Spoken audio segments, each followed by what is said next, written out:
Essa montagem do texto do Schiller, ela surgiu de um encontro de você com a Clarice, diretora. Eu queria que você contasse pra gente como é que foi. Essa história foi bacana. A gente, em 2005, estava se comemorando. Como é que é? Tem 250 anos. Eu tenho uma data ali, mas enfim,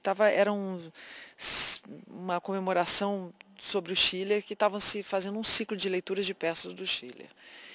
Num centro cultural do Rio de Janeiro, o Centro Cultural da Justiça, lá no Rio. E o Antônio Gilberto era o curador desse ciclo de leituras, e ele escolheu para dirigir a leitura da Maria Stuart. E chamou a Clarice e eu para fazer. Eu fazia a Maria, a Clarice fazia a Rainha Elizabeth, e outros atores e tal, e fizemos a leitura. E eu conheci a Clarice, assim, de vista, mas a gente nunca tinha trabalhado junto, nem feito nada, nada mesmo junto.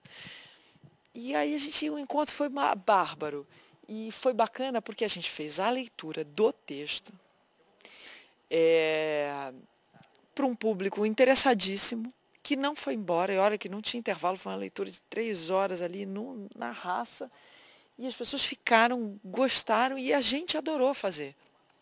E aí no final a gente pegou o Antônio e falou: Antônio, vamos fazer essa peça um dia. E meio que ficou esse assunto assim, vamos fazer e tal. E passou. Nisso o Antônio Gilberto, a Clarice me contou que estava adaptando um livro, que ela queria fazer uma peça que era Alma e Moral. Aí eu falei, legal e tal. Aí eu comecei a ensaiar logo na sequência uma outra peça, que era o Molly Sweeney, que até teve aqui em 2006.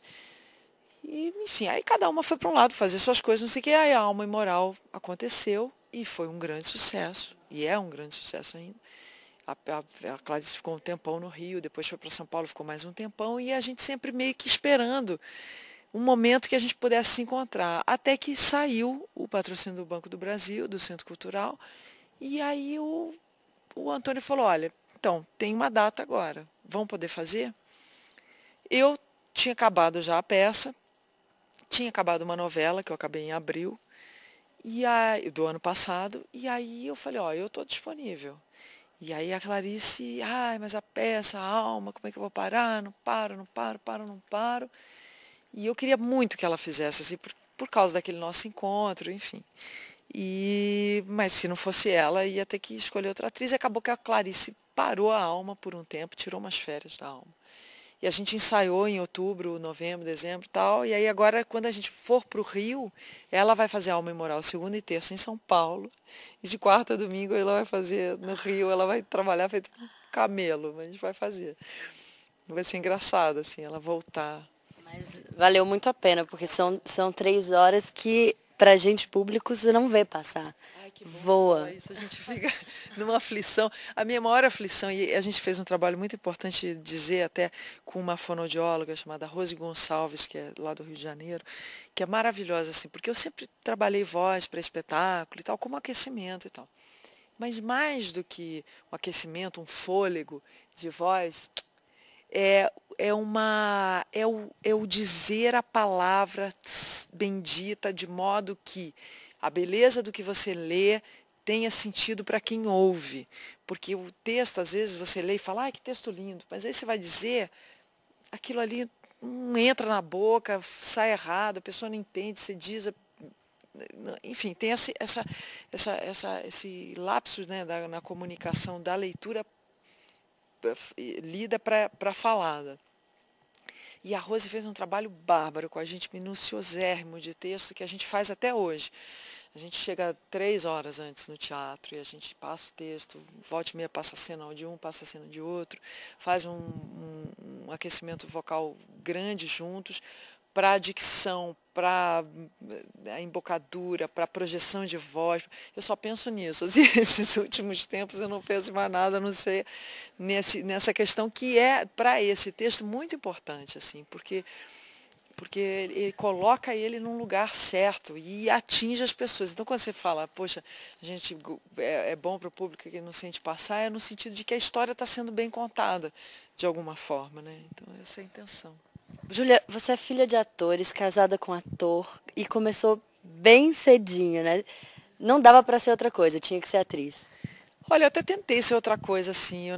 Quando eu era adolescente, assim, eu estava fazendo vestibular e eu eu pensei assim, eu falei, eu vou fazer uma coisa bem diferente, assim, para fugir um pouco do histórico aqui, né? Eu tinha vontade de fazer teatro, mas assim, é uma fase cruel, essa fase que você tem que escolher o que você vai fazer da sua vida, como profissão, como não sei o quê. Eu achei que talvez o caminho mais fácil fosse ir para o teatro, e aí eu achei que talvez eu devesse tentar outras coisas. Então as minhas opções eram assim, veterinária, a fonoaudiologia e oceanografia. Uma coisa não tinha nada a ver com a outra. Aí fui prestar o vestibular para veterinária. Aí eu pensava que eu ia ser veterinária, eu ia cuidar de cavalo, ia morar no Rio Grande do Sul, que eu sou gaúcha, né? E tenho uns tios em Porto Alegre. Então eu morava em São Paulo na época, e eu trancava a minha matrícula em São Paulo e me mudava para o Sul. Enfim, tinha um castelo feito na minha cabeça de histórias assim que eu poderia. E acabou que no meio do meu vestibular eu pintou uma coisa para fazer em teatro, e aí pintou um teste para fazer de uma minissérie, uma coisa na Bandeirantes sobre adolescentes e tal. Quando eu vi, eu estava fazendo tudo ao mesmo tempo, teatro, televisão e tal, e vi que realmente às vezes a gente não pode fugir um pouco do que é o seu destino, a sua vocação também, porque eu acho que mais do que você ter talento, você tem que ter vocação, né? É uma profissão muito dura, assim, muito difícil, né? Porque hoje em dia eu vejo assim jovens atores assim que estão fazendo curso ou escolas, eles querem logo o final, né? Eles querem logo o sucesso, a televisão, ir para coisa assim, né? Isso eu falo não em geral, mas uma grande maioria. E que na verdade o processo do ser ator é que é o grande barato, assim, né?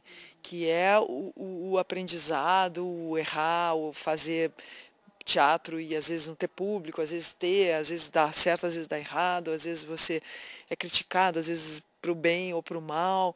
Quer dizer, tem uma série de percalços à profissão, como toda a profissão, né? Até você se estabelecer realmente, que é muito incrível. É uma profissão que você nunca para nunca de estudar, não para nunca de... Essa peça, na verdade, para mim, mesmo que a gente fizesse só Brasília, mas o processo de fazer a peça até aqui, para mim como atriz já teria valido a caminhada, assim, sabe? Eu acho que eu me interesso pelo processo, mais do que o resultado. É claro que eu quero que seja um resultado bacana, mas o processo da coisa que me interessa, que me move, assim, que me faz ficar quente, assim, continuar na coisa da profissão do teatro, sabe? Parar a televisão um tempo, vir para o teatro, mexer em outras questões, estudar outras coisas.